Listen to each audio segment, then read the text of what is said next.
بسم اللہ الرحمن الرحیم۔ دوستوں، جیسا کہ آپ کو معلوم ہے کہ ہمارا یہ مسلسل درس ان مسائل کے بارے میں جو ہمارے لیے ضروری ہیں جاری و ساری ہے۔ ہم نے کل ذکر کیا کہ وہ کون سا پانی ہمیں پاک کرتا ہے اور کون سا پانی ہمیں پاک نہیں کرتا۔ وہ مختصر بحث تھے۔ اس مختصر بحث کے بعد آج ہم شروع کرتے ہیں کہ انسان کو وضو کس طرح کرنی چاہیے، اور اس میں وضو میں واجب کیا ہے، مستحب کیا ہے، اور وضو کس چیز سے باطل ہوتی ہے۔ آج ہماری سب سے پہلی بحث ہے کہ وضو میں واجبات وضو کیا ہے۔ تو سب سے پہلی چیز ہمارے یہاں کسی بھی عبادت میں ہو جو واجب ہوتی ہے اس کا نام نیت ہے۔ تو ہر عبادت میں ہمارے یہاں نیت جو ہے وہ شرط ہے، اور وضو کرنا بھی ایک عبادت ہے۔ لہذا سب سے پہلی چیز انسان کے لیے ضروری ہے کہ وہ نیت کرے۔ نیت میں انسان وضو معین کرے کہ کس چیز کے لیے، کس کام کے لیے کر رہا ہے۔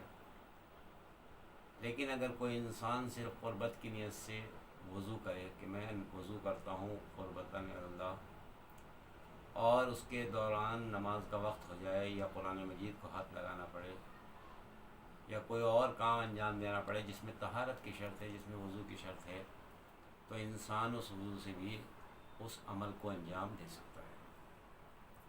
تو سب سے پہلی چیز ہمارے یہاں وضو میں جو آتی ہے وہ ہے نیت۔ نیت کے بعد دوسری واجب چیز جو ہے وہ کیا ہے؟ وہ ہے انسان کا اپنے چہرے کا دھونا۔ انسان اپنے چہرے کو کس طرح دھوئے؟ مثلا انسان جو ہے اپنے انگوٹھے اور بیچ کی انگلی، انگوٹھا اور بیچ کی انگلی کے درمیان جو چہرہ آ جائے، انسان کا اس کا دھونا واجب ہے۔ کہاں سے دھوئے؟ جہاں سے بال اگتے ہیں وہاں سے لے کر اور انسان جو ہے وہ ٹھوڈی تک جو ہے وہ اس کو دھوئے۔ مثلا پانی آپ نے اپنی چلو میں لیا، اور لینے کے بعد میں انسان جو ہے چہرے پر اس طرح ڈالے کہ اوپر سے نیچے کی طرف آئے، نیچے سے اوپر کی طرف نہ جائے۔ اگر انسان نیچے سے اوپر کی طرف وضو کا پانی لے کر جائے گا تو اس کا وضو باطل ہوگا۔ اور اگر احتیاطی طور پر انسان کا جب چہرے پر کو دھوئے اور اوپر سے مثلا بالوں کی جگہ سے اس طرح لے کر آئے، اور اسے اطمینان حاصل کرنے کے لیے اس طریقے سے بھی اگر اپنے ہاتھ کو ادھر ادھر پھیر لے تو اس میں کوئی حرج نہیں ہے۔ لہٰذا اس سے یہ ہوگا کہ اگر کوئی شک ہمارے دل میں رہ گیا کہ پورا چہرہ دھلا یا نہیں دھلا، تو اس طرح ہاتھ جو ہے وہ چہرے پر پھیرنے سے جو ہے وہ ہمارا شک دور ہو جائے گا۔ تو سب سے پہلے چہرہ دھونا نیت کے بعد۔ اس کے بعد جو تیسرا واجب ہمارے پاس آتا ہے وہ ہے ہاتھوں کا دھونا۔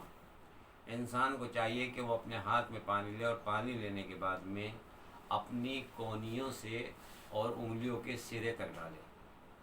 الٹا ڈالنا وضو کو جو ہے وہ باطل کرتا ہے۔ مثلا انسان جو ہے وہ پانی لے، اور پانی لینے کے بعد میں اپنے مثلا اس طریقے سے جو ہے لے کر آئے، اور اس طریقے سے نیچے کی طرف کو لے کر آئے، اوپر کی طرف کو واپس نہ لے کے آئے۔ اگر انسان کبھی اس طرح اور کبھی اس طرح جو ہے وضو میں کرے تو اس کا وضو باطل ہے۔ اس کو چاہیے کہ وہ وضو دوبارہ کرے، اس کے لیے وہ وضو صحیح نہیں ہوگا۔ ہاں، اگر کبھی مسئلہ نہ جاننے کی وجہ سے انسان نے کیا تو انشاءاللہ وہ اللہ کی بارگاہ میں توبہ کرے، اس کو جو ہے پروردگار معاف کرنے والا ہے۔ لیکن آئندہ اس طرح نہ کرے، اوپر سے نیچے کی طرف۔ اور اگر ہاتھ میں انگوٹھی وغیرہ ہے تو انسان کو چاہیے کہ اس انگوٹھی کو نکال دے، یا اس کو پانی دھوتے وقت اس کو حرکت دے، تاکہ ہمیں یہ اطمینان ہو جائے کہ پانی جو ہے اس انگوٹھی کے نیچے پہنچ گیا ہے، یا اس چھلے کے نیچے پہنچ گیا ہے جو ہم اپنے ہاتھ میں پہنے ہوئے ہیں۔ جب ہم اپنا یہ ہاتھ دھو لیں اور یہ اطمینان ہو جائے کہ ہمارا یہ ہاتھ دھل گیا، اس کے بعد جو ہے ہم اپنا بایاں ہاتھ شروع کریں۔ ایسا نہ ہو کہ ہم نے پہلے یہ ہاتھ دھویا، پھر ہم نے یہ ہاتھ دھویا، اور اس کے بعد جو ہے ہم نے پھر یہ سوچا کہ یہ ابھی مکمل نہیں ہوتا اور پھر اس کو دھونے لگ، تو اس سے وضو باطل ہو جائے گا، کیونکہ ترتیب جو ہے وہ شرط ہے۔ یہ نہیں کہ پہلے یہ کر لے پھر وہ کر لے اور پھر اس طرح نہیں۔ پہلا یہ ہاتھ اطمینان سے دھونے کے بعد میں اس کے بعد جو ہے اس کو شروع کیا جائے گا۔ جب ہم دونوں ہاتھ دھونے کے بعد تمام کر لیں تو اب ہمارے اوپر جو ہے کیا ہے، ضروری ہے کہ ہم اپنے سر کا مسح کریں۔ لیکن اس میں یہاں پر ایک خرابی لازم آتی ہیں، وہ ہمارے بھائی بھی کرتے ہیں، بہنیں بھی کرتی ہیں، کہ جب ہم واش روم پر واش بیسن پر جو ہے مثلا وضو کرتے ہیں تو اس میں کیا ہوتا ہے، واش بیسن پر ایسا ہوتا ہے کہ انسان جب وضو کرتا ہے تو وہ ٹنکی کو بند کرنے کی کوشش کرتا ہے۔ جب ہم اس ٹنکی کو بند کریں اور ابھی ہم نے مسح نہیں کیا، اگر اس ٹنکی پر، اس ٹوٹی پر جو ہے پانی لگا ہوا ہو اور ہم نے جو ہے اس کو ہاتھ لگایا تو وہ تری ہمارے ہاتھ میں آئے گی۔ اگر ہمارے ہاتھ میں وہ تری آئی تو پھر ہمارا مسح صحیح نہیں ہوگا۔ ہمیں چاہیے یا تو اس چلو میں پانی لینے کے بعد جب ہم اس ہاتھ کو دھوئیں تو ہم اس میں کیا کریں، اس کو بند کر دیں دوسرے ہاتھ سے، اس کے بعد اس ہاتھ کو دھوئیں، یا پھر مسح کرنے کے بعد ہی ہم جو ہے اس کو بند کریں، اس سے پہلے بند نہ کریں۔ لہذا اس بات کا خیال انسان کو رکھنا چاہیے، ورنہ مسح جب باطل ہوگا تو وضو بھی باطل ہو جائے گا۔ اس کے بعد ہم جو ہے اپنے اگلے حصے کا جو ہے مسح کریں۔ اب کبھی کبھی ہمارے جو ہے یہ ہوتا ہے کہ اگر مثلا بال جو ہے میں مانگ نکالنا ہے تو ہمارے جوان بھائی دونوں ہاتھ ملا کر اس طریقے سے جو ہے وہ کرتے ہیں مثلا، اور اس طریقے سے جو ہے بال ہٹاتے ہیں۔ اگر ہماری یہ تری اس ہاتھ کی اس ہاتھ سے مل جائے تو اس سے وضو ہمارا باطل ہو جائے گا، کیونکہ مسح بھی نہیں ہوا ہے، اور مسح جو ہے اسی طری سے ہونا ہے جو ہمارے ہاتھ میں باقی ہے۔ ہمیں اس طری کو اس طری سے نہیں ملانا ہے، یا اپنے ہاتھوں کو چہرے پہ نہیں لگانا ہے، یا کسی نئے پانی سے مس نہیں کرنا ہے۔ لہذا یہ ہونے کے بعد میں ہم جب سر کا مسح کر لیں تو اس کے بعد ہمیں چاہیے کہ ہم اپنے پیروں کا مسح کریں۔ پیروں کا مسح یہ ہے کہ انسان اپنی یہاں سے ہتھیلی کو پیروں کی انگلیوں پر رکھے اور اوپر کی طرف کو کھینچے، اور کہاں مثلا اٹھی ہوئی جگہ تک جو ہے وہ مسح کرے، اور رکھنے کے بعد میں اپنے مثلا یہ ہمارا پیر کی انگلیاں ہیں تو ہم نے یہاں پر جو ہے رکھا، اور رکھنے کے بعد میں جو ہے ہم نے اپنے ہاتھ کو اس طریقے سے کھینچا۔ پیر نہیں کھینچنا ہے بلکہ ہمیں جو ہے وہ ہاتھ کھینچنا ہے تاکہ ہمارا وضو صحیح ہو سکے۔ بہت سے جوان ہمارے یہ کرتے ہیں، کھڑے کھڑے وہ جب وضو کرتے ہیں تو وہ پیر اوپر اٹھانے کے بعد میں ہاتھ رکھتے ہیں، اور اس کے بعد جو ہے پیر جو ہے وہ آگے کر دیتے ہیں، تو لہٰذا اس سے وضو باطل ہو جائے گا۔ وضو میں ہمیں ہاتھ کھینچنا ہے، پیر کو نہیں کھینچنا ہے۔ جب ہم نے دانے پیر کا کر لیا تو اس کے بعد بانے پیر کا کر لیا، اس کے بعد جو ہے دانے کے بعد جو ہے بائیں کا کریں گے۔ لہٰذا یہ ہمارا وضو ہوا۔ اس میں ہمیں یہ ضروری ہے کہ ہم وضو کرتے وقت ان چیزوں کو دور کر دیں جو ہمارے اعضائے وضو پر لگی ہوئی ہوں اور جو پانی پہنچنے سے منع کرتی ہوں۔ مثلا تیل لگا ہوا ہے، چکنائی لگی ہوئی ہے، ہمارے بالوں میں چکنائی لگی ہوئی ہے، ہمارے ہاتھ پیر پر چکنائی لگی ہوئی ہے، تیل لگا ہوا ہے یا کریم لگی ہوئی ہے، تو ہم ان چیزوں کو وضو کرنے سے پہلے دور کر لیں۔ یا ہماری ماں اور بہنیں جو ہیں کبھی کبھی وہ کیا کرتی ہیں کہ ناخن پالش لگاتی ہیں، ہم وہ شریعت میں کوئی حرام نہیں ہے، لیکن وہ ناخن پالش وضو کے لیے جو ہے درست نہیں ہے۔ اس میں جو ہے اگر ناخن پالش جو ہے ناخن پر لگی ہوئی ہے، کیونکہ وہ ایک طریقے کا پینٹ ہوتا ہے، پینٹ جو ہے وہ پانی پہنچنے سے منع کرتا ہے، لہٰذا پانی نہیں پہنچے گا، اس کا وضو کے وقت ہٹانا واجب ہے، ورنہ وضو صحیح نہیں ہوگا۔ ہمیں چاہیے کہ ہم ان چیزوں کا خیال رکھیں تاکہ ہمارا وضو جو ہے وہ صحیح رہ سکے۔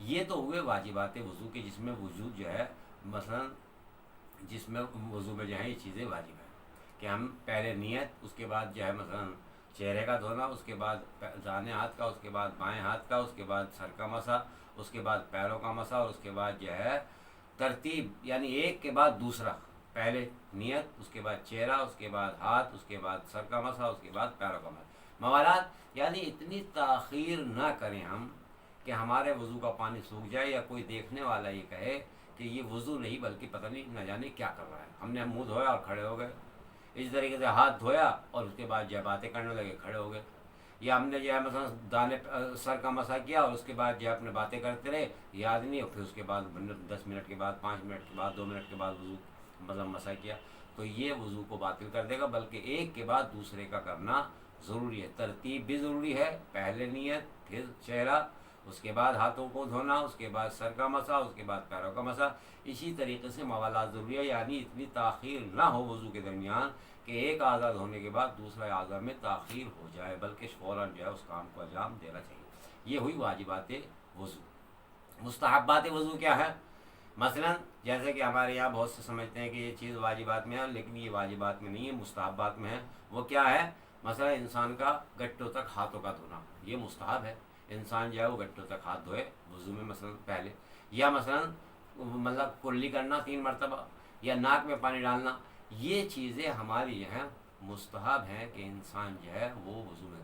اسی طریقے سے انسان کا اگر پیر وغیرہ یا سر گیلا ہو تو اس پر بھی مسح نہیں ہوگا، بلکہ پہلے جو ہے اس کا سکھانا اور اس کا جو ہے طری نہ ہونا واجب ہے، تاکہ ہم اس کو جو ہے پہلے خشک کر لیں۔ ہاں اگر ہلکی سی ہو جو پانی پہنچنے سے منع نہ کرتی ہو، اس طریقے سے جو ہے کم ہو، تو پھر اس میں کوئی معنی نہیں ہے۔ والحمدللہ رب العالمین۔